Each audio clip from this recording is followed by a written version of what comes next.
Good morning, everybody.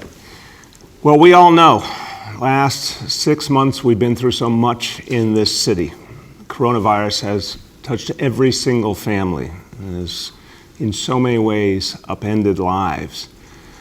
And we talk every day here about the health reality, about fighting back against this disease, making this city safer and healthier all the time, helping to bring us back in a way that emphasizes health and safety. So let's talk today about the people we're depending on, and the people who have been heroes throughout this process, our city workforce, our public servants, the people who have stood up for this city through thick and thin, put us in a position now to be the envy of the nation in terms of the battle against the coronavirus. One of the lowest infection rates anywhere in America, and our public workers have led the way. And our public workforce is crucial to restarting this city and moving us forward.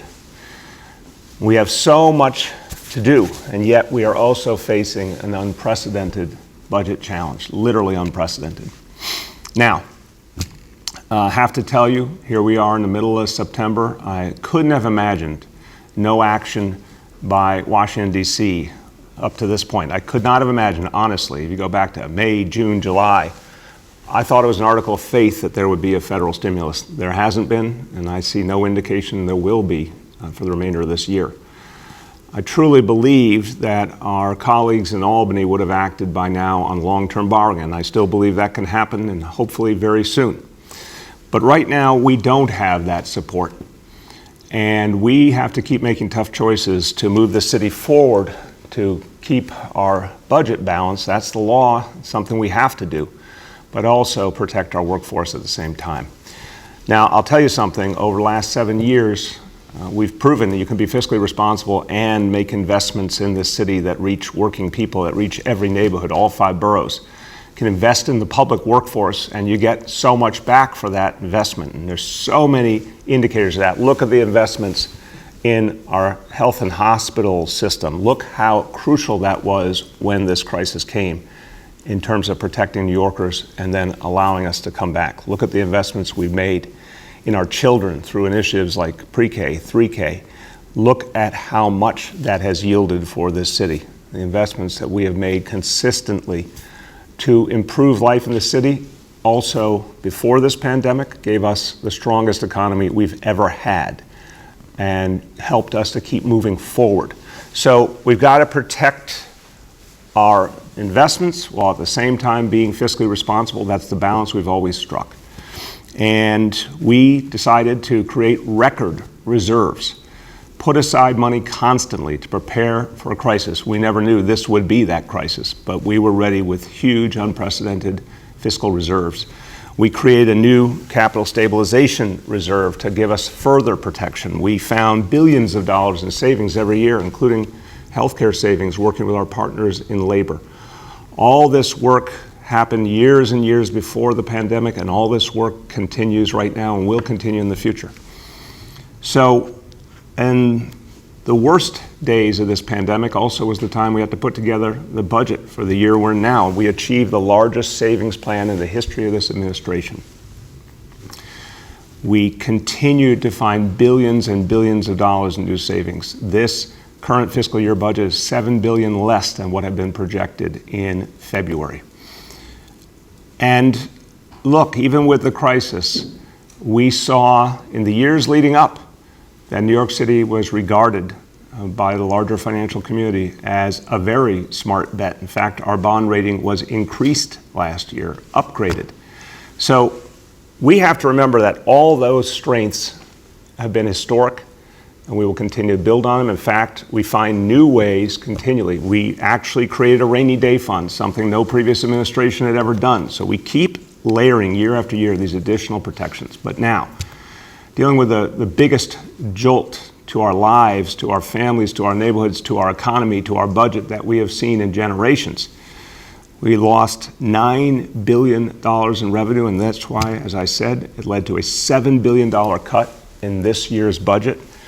and a constant focus on finding additional savings and efficiencies. And we will be talking about this constantly from now into the last day of this administration. Now look, we've already had to make some tough cuts that have affected this city and the services we provide. We're trying to do everything we can to stop from those cuts becoming worse. We do not want to take away jobs from public employees. We do not want to take away services from communities that need it. We're going to try and do everything we can and keep fighting for that stimulus from Washington, keep fighting for that long-term borrowing from Albany, but also keep making additional moves here.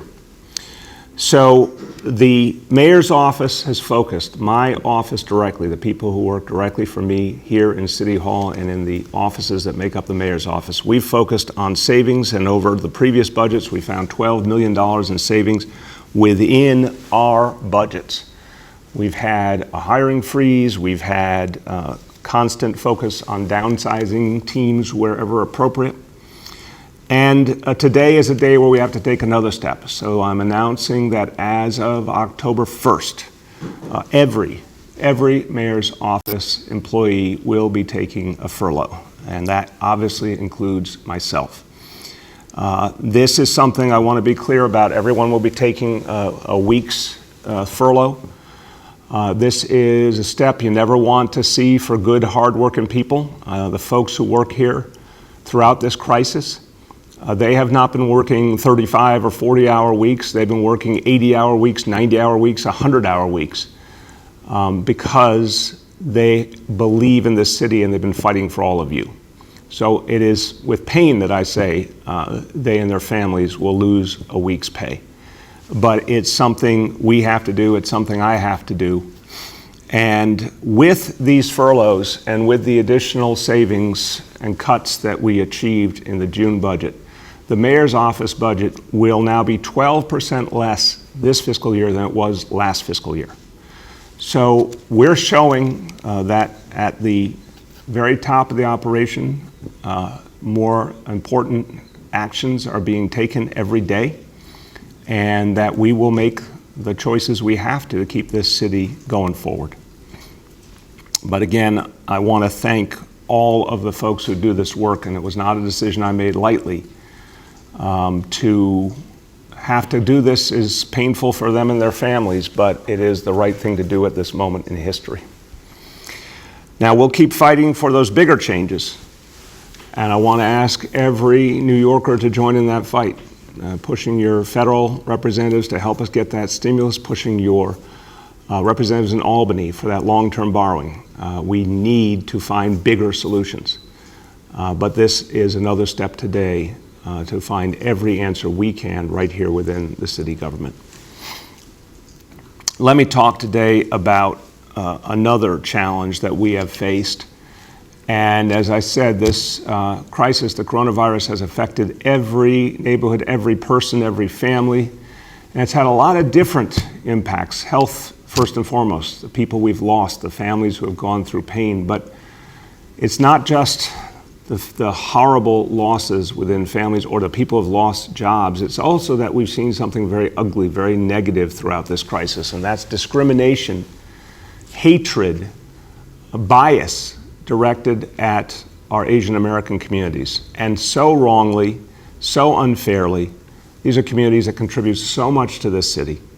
Our Asian American communities are part of what make New York City great. In fact, sadly, communities in this city, in places like Chinatown and Flushing and Queens and southern Brooklyn, were feeling the effects of this crisis even before many other New Yorkers were, because they were suffering discrimination. People wouldn't go to their stores or their restaurants. That was painfully wrong. And I tried to show through my own actions that that kind of discrimination was wrong and wasn't acceptable and wasn't consistent with the values of the city. But we still see, unfortunately, hate crimes directed towards Asian Americans. We see verbal attacks, physical attacks. We see people blaming a community here for a virus that originated far away and that people here had nothing to do with at all, and yet somehow they're being blamed, and that's unacceptable. We will not allow it, and we'll fight back against it. So that's why the NYPD has created a permanent Asian hate crimes task force.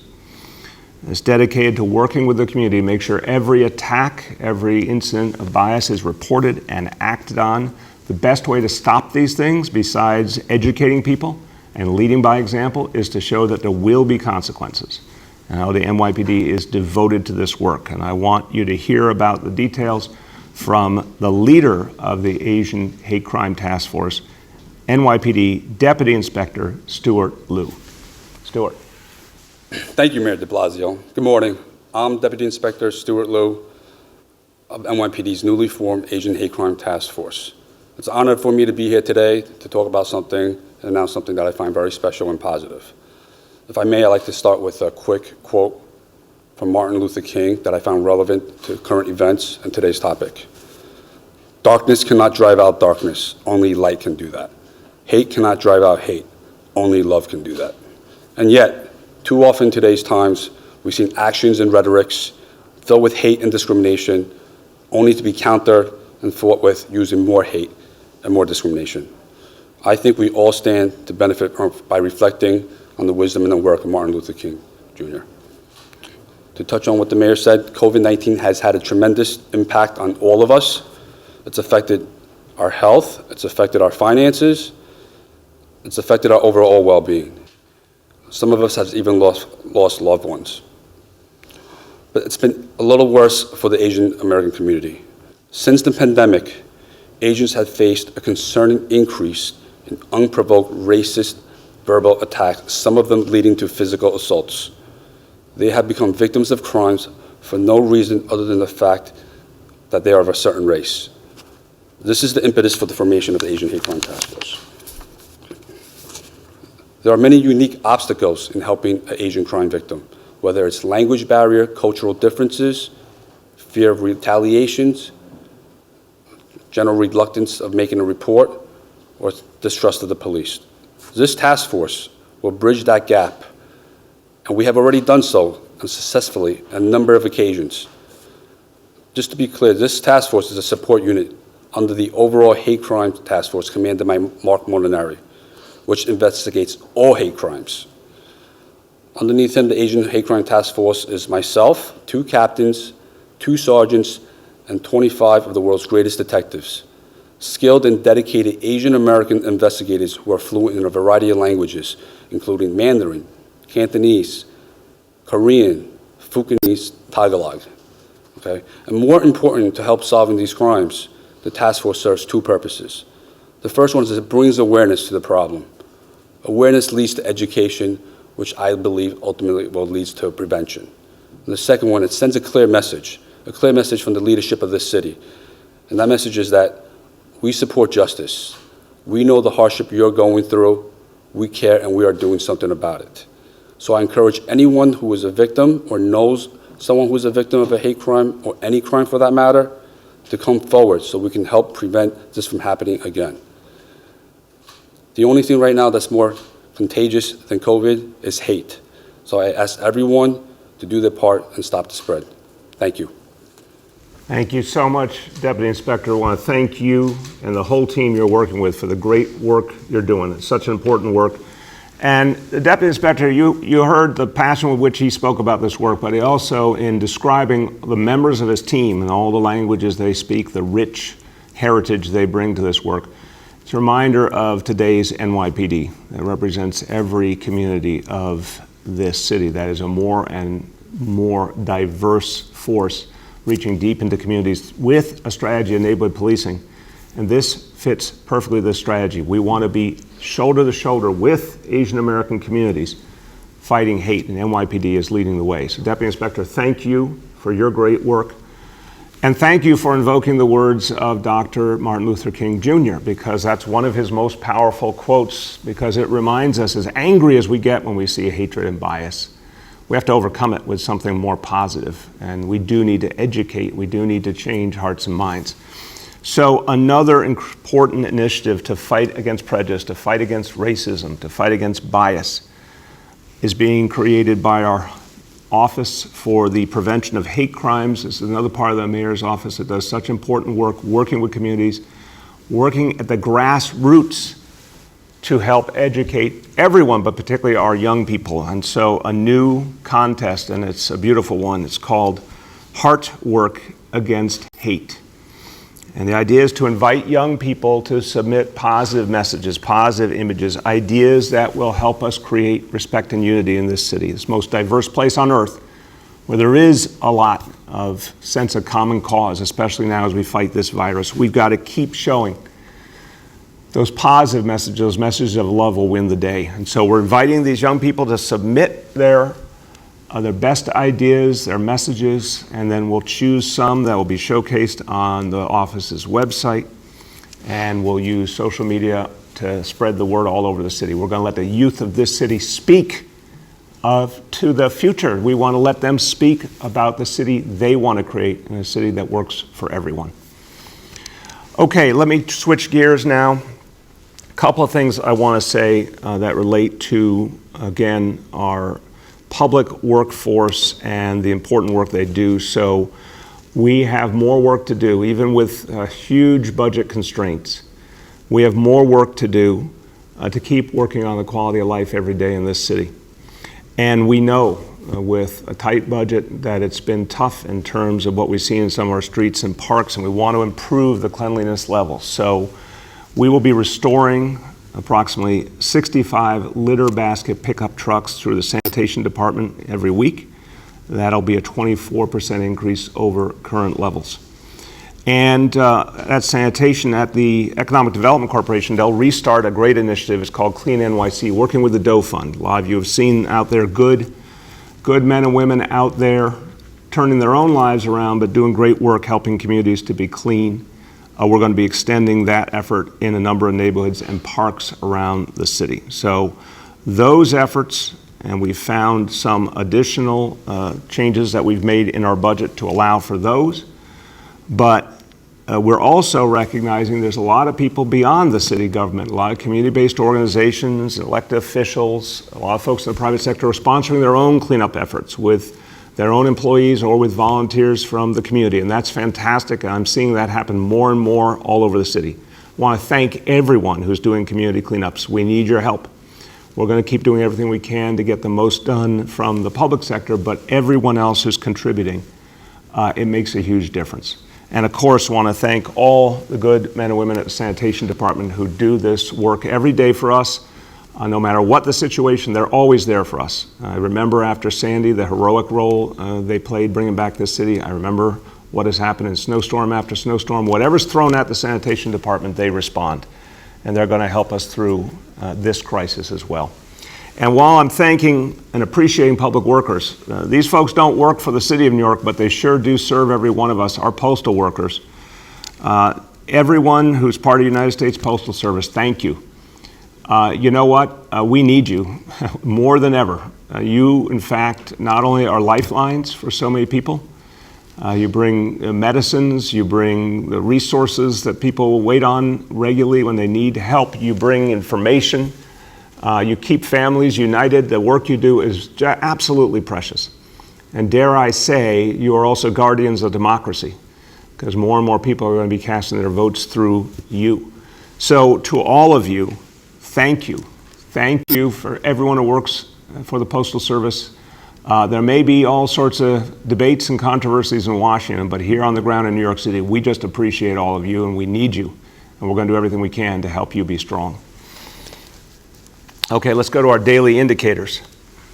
Number one, daily number of people admitted to New York City hospitals for suspected COVID-19. That threshold is 200 patients, and today's report is 75.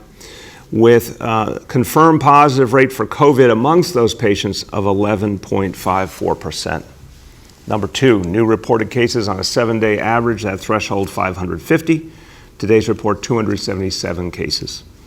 And number three, percentage of people testing citywide positive for COVID-19 threshold is 5%. Today's report, 0.87%. A good number, thanks to all of you. A few words now in Spanish. Debido al coronavirus, la ciudad de Nueva York se enfrenta a una grave crisis financiera. Hemos tenido que hacer recortes en algunos servicios para ahorrar dinero, incluso en la oficina del alcalde. Vamos a seguir trabajando para mantener nuestra ciudad segura a pesar de estos cambios. With that, we'll turn to our colleagues in the media. Please let me know the name and outlet of each journalist. Hey guys, we'll now begin our Q&A. As a reminder, we're joined today by Deputy Mayor Laura Anglin, Schools Chancellor Richard Carranza, OLR Commissioner Renee Campion, Deputy Inspector Mark Molinari, Deputy Inspector Stuart Liu, and Senior Advisor Dr. Jay Varma. With that, our first question today goes to Hazel from WCBS. Good morning, Mr. Mayor. How are you? How's it going, Hazel? Good, good. I have a question for you and for Chancellor Carranza. We were at PS 63 on the Lower East Side yesterday where we found classrooms with broken windows, others that wouldn't open more than maybe 3 inches, or the windows were screwed shut, and they had very poor ventilation. Now, these are classrooms that teachers tell me they reported for poor air circulation years ago, issues before COVID-19. Yet these classrooms were given a passing grade by the Ventilation Action Team, and students will be in these classrooms on Monday. Now, we've received similar complaints from several other schools. We had a teacher literally in tears yesterday, worried about students and teachers getting sick and getting her family sick. So my question is, will the city go back to PS 63 and other schools and fix these issues in classrooms where teachers feel the inspections were flawed? Hazel, I appreciate you telling me about this. I don't want to see any classroom online that shouldn't be. If a classroom isn't ready for our kids and our educators, it shouldn't be used. So we will absolutely send a team back to PS 63 today to see exactly what happened. And if any classroom is not up to snuff, it'll be taken out of circulation immediately. And it will not be used until it is fixed. So I welcome any reports, anything that needs to be fixed. We will either be able to fix it immediately in time for Monday, or we will not use that room until it is fixed. It's as simple as that. Go ahead. My second question is, the principals union still saying 2,000 additional teachers is not enough. Some teachers are now concerned that they're being assigned to teach subjects they've never taught before. For example, teachers finding out, PE teachers finding out they're now teaching math and they just have a few days before school starts and little time to prepare. How do you respond to the critics that say this won't be the best education for New York City public school students? Look, Hazel, I've been around our public schools a long time as a parent, as a public servant, and I can tell you that there's constantly adjustments that have to be made. But this year, more than ever, because we're in a pandemic, and we're asking everyone to use their skills, their talents, to help our kids. Of course, people are only going to be asked to do things they can do. We're not going to ask people to do things they can't do. But we are going to ask everyone to dig down deep to serve our children. Our children are hurting, Hazel. They missed months and months of in-person instruction last year. They've been through a lot of trauma. They need the support of educators. They need positive adult role models. They need people to help them. And I have not met a single person in our labor unions or anywhere else who says that we can serve our children as well remotely as we do in person. And we're not starting from, scratch here. We're talking about kids who already have been set back months and months. So we're only going to ask people to do what they can do, but we're going to ask them to do a lot because our kids deserve it. Chancellor, would you like to add? Mr. Mayor, I think you covered that right on. Okay, thank you. Go ahead. For our next question, we'll go to Andrew from WNBC. Good morning, everyone. Mayor, for weeks you've been saying that there were going to be enough educators, but our understanding, and maybe we'll get the Chancellor to weigh in on this as well, is that late last night, the DOE concluded there will not be enough to guarantee live instruction on the blended remote days. So I'm wondering what you say to parents who had been told you'll get live instruction every single day and have now been told maybe not. I'll start and turn to the Chancellor. Andrew, look, we are starting up a huge endeavor to serve our children, our parents. From the very beginning, parents of this city spoke and said they wanted their kids back in school. And we've heard this from parents of all backgrounds, every neighborhood, every walk of life, but we've particularly heard this from parents who are less privileged, whose kids need more help, whose kids are dealing with a lot of challenges and desperately want the positive environment of the classroom again. So we're starting on Monday. We've said repeatedly, it will not be a perfect start. We'll be making a lot of adjustments in the weeks after we begin to continue to improve things. But the important reality here is to say we're going to start providing the best education possible in person, the best education possible remotely. We're going to keep making improvements as we go along. We're going to keep adjusting and figuring out what we need in terms of staffing. We've come this far. We're going to keep doing what we have to do to make it better every single day. It's not static, Andrew. It's not like what happens on the first day. By the way, this is true in a typical school year. What happens the first day is not the same as how things are 2 weeks or 3 weeks or 4 weeks later after a lot of things have been worked through. Even in a regular school year without a pandemic, they're adding staff into schools even a few weeks into the school year. So we're going to make adjustments, but over time we're going to be continuing to improve the quality both in classroom and remote. Go ahead, Chancellor. Yes, sir. What I would add is I would amplify what you just said. This is the start of the school year. We're going to continue to make adjustments, but also all of the variables keep adjusting as well. How many students are in person? How many students have chosen remote? How many of our staff members are seeking medical accommodations? And what does that look like? And then the space issue. So there are constant variables at play here. And what we've chosen to do is be honest and transparent with the public and say to folks, our goal has always been synchronous instruction every single day.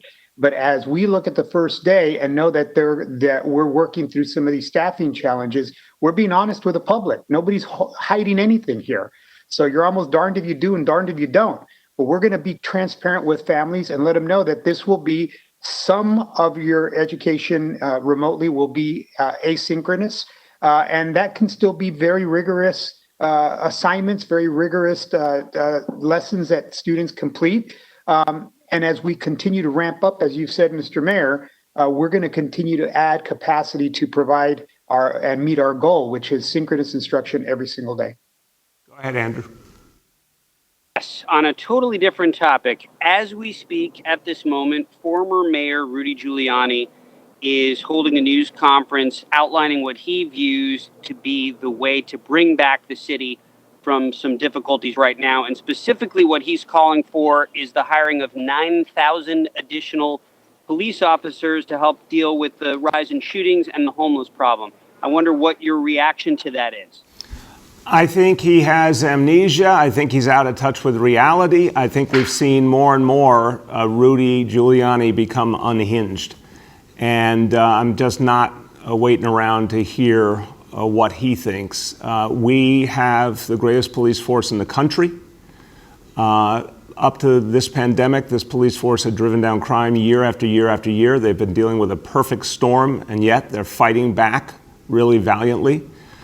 But unlike in Giuliani's time, this police force works with the people in New York City, works with the neighborhoods, listens to people, and tries to create unity and common cause with the people of the neighborhoods of this city. And that's what's going to work in the long haul. Next up is Michael Gartland from the Daily News. Hey, Mr. Mayor, how you doing? Hey, Michael, how you? I'm all right. So on these furloughs you talked about at the top of the press conference, why now? I mean, you've been talking about borrowing for months now, and the fiscal hawks and some of the state lawmakers we've talked to said we need to find more savings before we take that step. So, I mean, why wait till now? Why not kind of take this step earlier on in the process? Michael, look, first of all, as I said, for months, I think many people, including folks who pretty objective about politics and government, thought there would be a stimulus. I think we're all shocked that hasn't happened. Based on lots of conversations with leaders in Albany and members of the legislature, I thought they were going to move forward long-term borrowing. They did it after 9/11. They should do it now.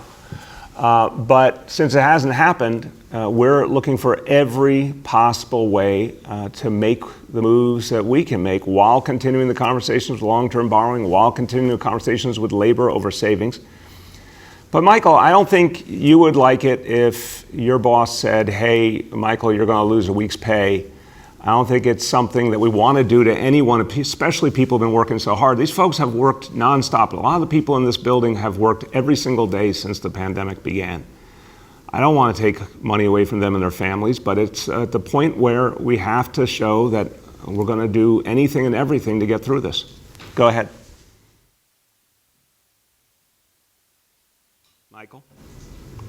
Michael. Do you have a second question? Can you hear me? There you go. Yeah. Sorry about that. Does it give you some leverage moving forward? And have you gotten any feedback on that as far as the borrowing in Albany and as far as, you know, the negotiations? I know you've been in with labor leaders as far as, you know, figuring out some things there to find savings. Look, the work we're doing in labor has been going on nonstop, and there've been, you know, productive and respectful conversations. I think a lot of the folks who lead our municipal unions understand this is about saving this city and our future. But we're taking this action because it's the thing we have to do now. I certainly think it says to people, you know, everyone's trying to do what they can, everyone's sacrificing in some way. Let's all keep working together. I mean, I hope it does send some of that message. Next up is Henry from Bloomberg. Go ahead, Mr. Henry. Mayor, I'd like to ask you, how are you doing? Good. How you doing, man? Okay. So I'd like to ask you a couple of questions about this furlough program. Do you think you'd extend it citywide to the entire workforce? What's the intent of this action today? And how much money will you really save doing this? And the amount we save by this action is somewhere in the neighborhood of $1 million. Combined with the other actions we've taken, as I said, the mayor's office budget is now 12% less this year, this fiscal year we're in now, compared to the fiscal year that ended in June. I think everything's on the table, to your original question. Everything's on the table, Henry. We're talking to labor about any and all ways to save money. We're going to be looking at all options at this point because, again, the things that we needed, the stimulus, the long-term borrowing, they're not here, and time's a wasting. We're going to look at every option to address this situation. Go ahead.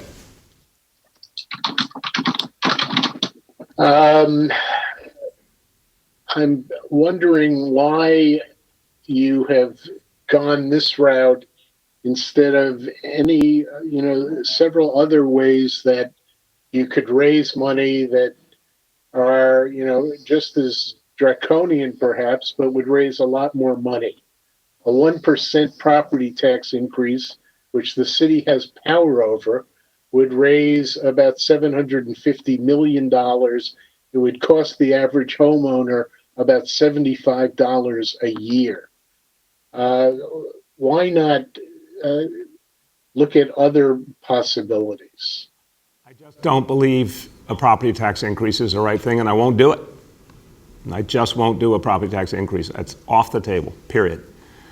People in this city are hurting in a way that is unprecedented. The only thing that compares, you have to go back to the Great Depression. The last thing we're going to ask people to do is to have to pay more. Working people, middle-class people, struggling to keep it together. Over 1 million people have lost their jobs. We're not going to ask them to pay more in property taxes. Off the table. Go ahead. Next up is Rima from Chalkbeat. Hi, everyone.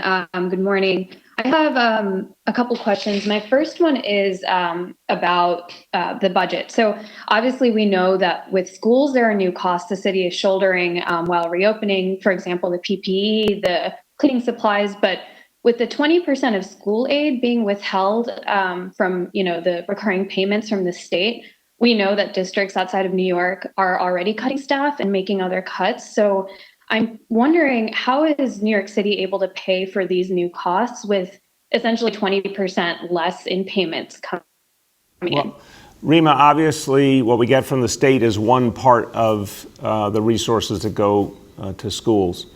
And again, our fight is going to be to make sure we do get that money eventually. But the bigger answer to you is the team at Office of Management and Budget manages our money very carefully. A lot of other parts of the state are in a really horrible situation, and I feel for them, and they don't have a lot of flexibility. We at least have some flexibility because our team manages our cash flow well, and we have resources that continue to come in.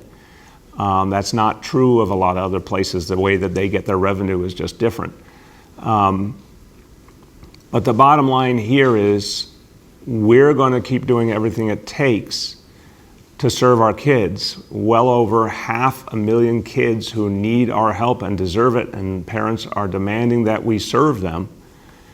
And we're going to keep fighting for the long-term borrowing. We're going to keep fighting for the stimulus and all of the things that would make things right.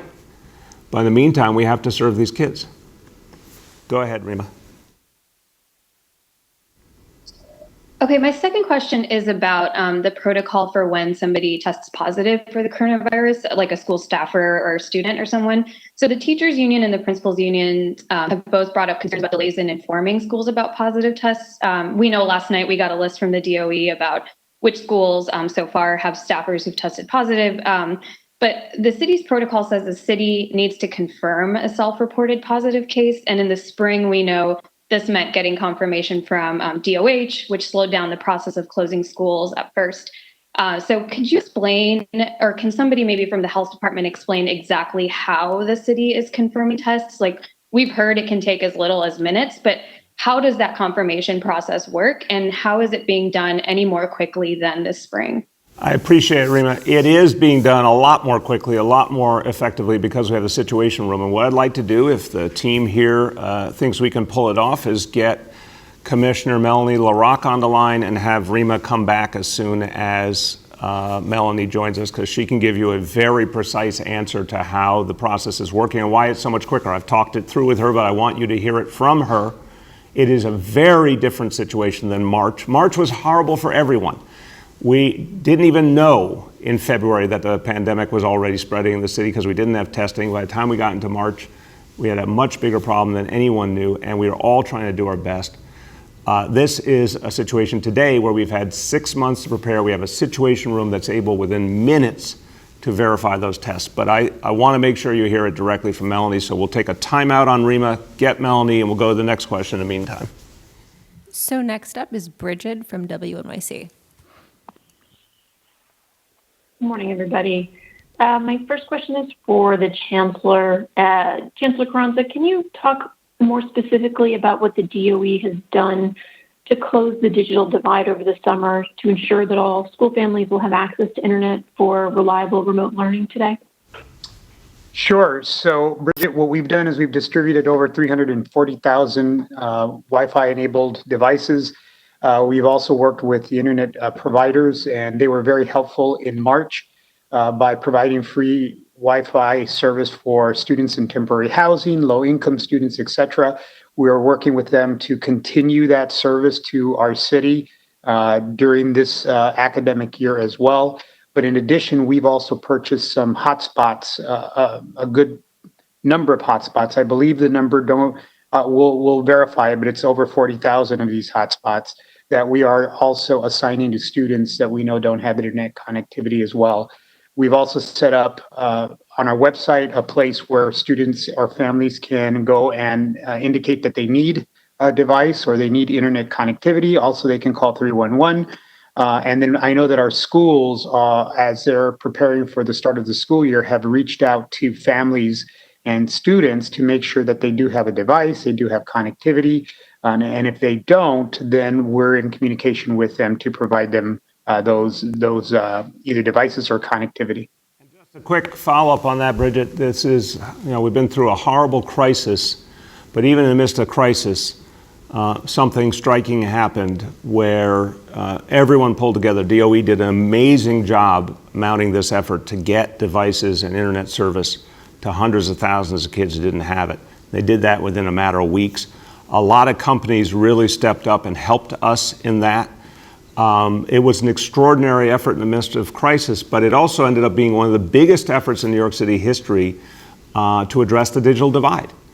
And really one of the most profound actions that's ever been taken to address the digital divide. So even in the midst of crisis, something positive happened. And I really want to credit the Chancellor and his team for what they did to pull that together. Go ahead, Bridget. And for the mayor and the chancellor, I know we've talked some about this morning, but of course we're still hearing from schools that they haven't gotten the additional staff that they need, despite, this saying 2,000 teachers are arriving. We know it's the beginning and things will evolve, but I'm wondering where these folks are when they're arriving, and how are you keeping track of the schools that have these needs? I'll start and turn to the Chancellor. One thing that this Chancellor did, and I give him a lot of credit for it, he created a much stronger system with First Deputy Chancellor, Executive Superintendent, Superintendents, a really smart system for having leadership that connects down to the grassroots and back up to the Chancellor. So that system is working every day determining exactly what each school needs. Again, as the Chancellor said, as you get different numbers coming in about which students will be where, et cetera. As I said yesterday, we have hundreds of schools that now are reporting that they do have what they need. We have others that definitely need at least a handful more teachers. Those teachers are being assigned. They're arriving today, tomorrow, the next day. Some will arrive even on Monday, but honestly, that happens even in a regular school year. But that's going to be constant. And if we identify greater needs, I've said it before, I'll say it again really clearly. If we need to go beyond those 2,000, if it turns out there are additional needs, and we've gotten all the folks that we have in the DOE who are classroom ready, and they're all out in their assignments. If we need to go deeper into our substitute pool, we will. There's thousands and thousands of substitutes ready to go. And we can bring them on, and we can bring them on in a longer term manner. So whatever that true number is, as we keep working school by school to define the final need, they will get what they need. Go ahead, Chancellor. I would only add, sir, that the superintendents are working very closely with schools. So we are monitoring what the actual needs are of schools in terms of staffing as they're putting their models together. And I mentioned earlier in another response about all of the changing variables that principals are having to juggle with right now, from enrollment to accommodations, et cetera. So, but superintendents are really the vehicle by which they're communicating that up to us from a human capital perspective. And then, as you said, we're assigning licensed personnel to be in schools. And that's a process that's been going on this week. We've narrowed the list of schools that have some really difficult staffing challenges, and we're obviously concentrating on them. But as was also mentioned, one of the variables is that teachers have to be teaching in their area of expertise. So all of those things are happening as we speak, and will continue to happen even after the first day as the new school year gets started. Excellent. Next up is Luis from New York Old. Luis? Luis, can you hear me? Luis, we're waiting for you. I'm not sure you can hear us. In the meantime, do we have Melanie LaRocca on? We do not have Commissioner LaRocca, almost, in the Almost. interim. Okay, we'll see all these pieces will come together like a ballet. Okay, Luis, can you hear me? Why don't we go to the next person and bring back Luis as well? In the interim, we'll go to Abu from Bangla Paktika. Abu, can you hear me? Yes. There you go. Hello, Mayor. How you doing? How's it going? Good. Good. How are you? Good. Okay, Mayor. My question is, as you mentioned, the hate crime and all this stuff going on. As you know, the highest office of the nation and the President of the United States, he's telling this disease, Chinese disease. He's calling again a Chinese disease. And you are telling about the discrimination, stop the discrimination and everything. What is your comment on it? And you talked to many times to the president. We know it's a strange relation between you and president, but did you ever tell him to stop Chinese disease, called Chinese disease? You know, Abu, the times I've talked to the president, honestly, were in the very height of the crisis, and I was trying to get us medical supplies and PPE and testing. So that was the focus then. I also think, unfortunately, this president is making a very conscious choice. When he says something as awful as that, Abu, it's a purposeful effort to divide. It is part of a political strategy. There's been a lot of demagogues over time who have tried to divide people ethnically and racially and by religion. It's unfortunately a very, very old part of human life that there are people who will do that no matter how painful it is, no matter how wrong it is. So no, I don't think anyone's going to convince him. This is a guy who, remember, back in the 1980s called for the execution of the Central Park Five. Even though they were innocent, he wanted these young men executed. Thank God they are alive and well today and out of prison. In fact, it was this administration that settled that case once and for all. But no, he's not going to change. He just has to be defeated. Go ahead, Abu. Also, my question is, since coronavirus happened, the ICE, they paused a deportation, but they now again aggressively deported people, catching the people and deporting. And New York City is a sanctuary city. What kind of assistance you are going to provide the people who need, lawful the help? Yeah, I'll tell you, Abu, it's a great question, and I do think, despite the bluster, and we see this pattern constantly coming from the president and from Washington of all the horrible things they're going to do to us that never happen, of all, they're going to have massive raids, all these things they threaten that they don't do, and thank God they don't do them, because they're wrong, and they're counterproductive, and they would hurt people, and it'd be bad for this city and this country. But what we've seen in reality is that people in our immigrant communities, I really believe, have heard the message that New York City is a place that respects all immigrants, regardless of documentation status, that our police department, our school system, our public hospitals, none of them will allow ICE agents on their property. The NYPD will not ask documentation status. We provide legal support for free to folks who are immigrants, who are endangered. We want to keep families together. We hate when families are separated as part of what, again, ICE has become a political wing of the Trump administration in so many ways. So I do think that message has spread deeply in our immigrant communities, and people know they will get help and respect. And even things like the way we provide support. We've been providing free food to everyone, regardless of documentation status. We provide free health care.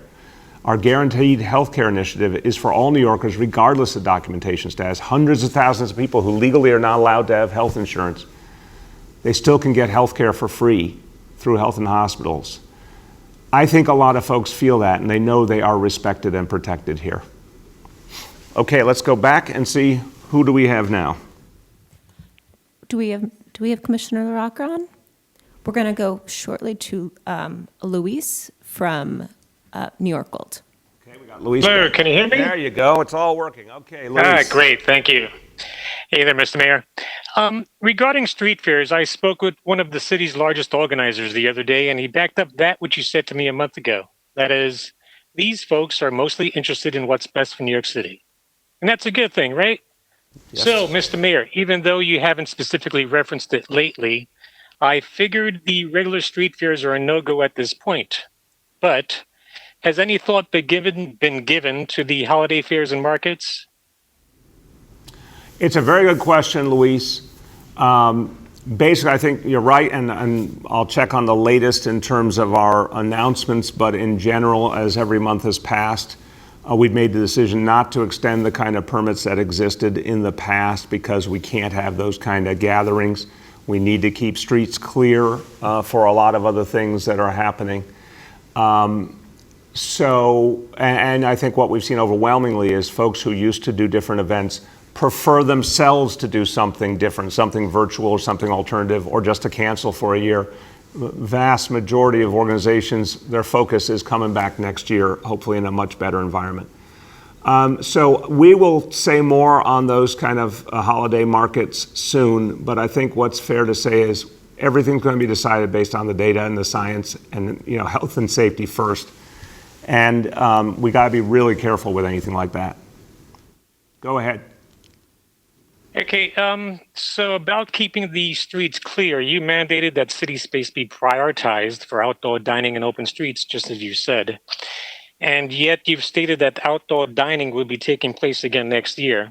So, sir, I ask you, as long as our health metrics are just as good, if not better than those of today, can you assure the street fair organizers and the thousands of participating merchants that your administration will work towards helping them get up and running in 2021? I can say this. What we've learned from this whole crisis is to make decisions based on the data and the science. That's going to be what determines everything. I do believe, as you indicated, that we should have open restaurants next year. That's the plan. That's where we're going. I think it should be made permanent. I think open streets has been a great success. We should be doing that every summer, and combining them has been an extraordinary success. We should do that every summer. I think that's the future of New York City. In terms of the street fairs, we've got to just make sure the time is right. So my hope is that you'll see a vaccine by spring, and it is, you know, distributed and people are vaccinated by a late point in the spring, hopefully at latest, maybe even sooner. And then that season when you see a lot of the big events in the summer, that we will be back to normal. That's my hope. But I don't want to assure anything until we get a lot closer. But I certainly want folks who have those street fairs to understand, like all the folks who have the great events this city, our goal is to see them back next summer.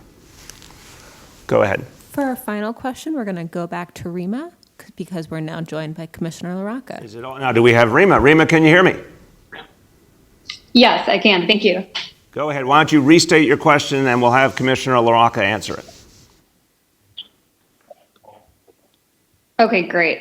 Sorry, my internet's spotty, so if I go out, just let me know. Okay, Commissioner, thanks so much for coming on. So my question was, you know, the teachers union and principals union have brought up concerns about delays in informing schools about positive coronavirus tests. The city's protocol says the city needs to confirm a self-reported positive case, but we know in the spring this meant getting confirmation from DOH, which slowed down the process of closing schools. So can you explain how exactly the city is confirming tests this time around? Like we've heard it can take as little as minutes, and just how is it being done any more quickly this time around? Sure, thanks. Thank you for the question. So we've put together an actual literal space. So we have DOHMH, our test and trace colleagues, DOE, in a space. We're doing inputting calls from principals, so we want to get the principals on the phone with us, so we're talking with them, understanding exactly the scenario. And then once we've got the basics of the information, we're passing that along in a system to DOHMH. DOHMH actually has a team that they've assembled who are doing nothing but verifying the cases we're sending to them. So this team is dedicated, they're on site, and they are doing this all day throughout our hours. So we're open 5:30 to 9:30, Monday through Friday, and 11 a.m. to 9:30 p.m. on Sundays.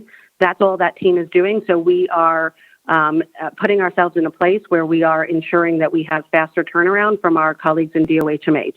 Yeah, let's stay there for a second. Commissioner, 5:30 a.m. to 9:30 p.m., correct?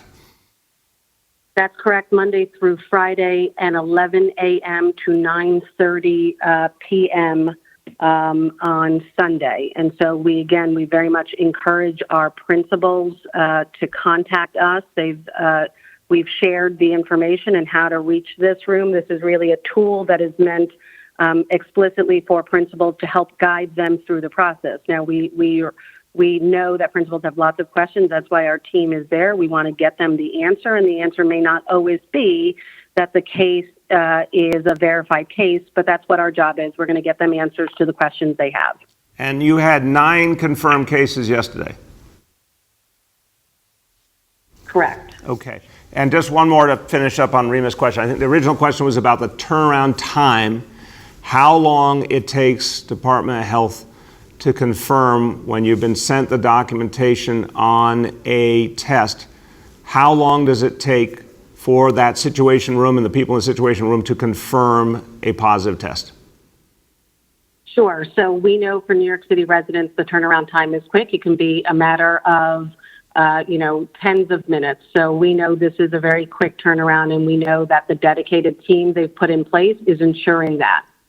So, Rima, the answer to your question is minutes. The whole system is predicated on the verification of the test being as quickly as humanly possible, in many cases just a few minutes, and then immediately taking the next steps. And we need that to go very fast, and that's why we have a situation room that's supposed to make those decisions, immediately act on them. And we have one person in charge, and that's Commissioner LaRocca, who is someone who knows how to make decisions quickly, to her great credit.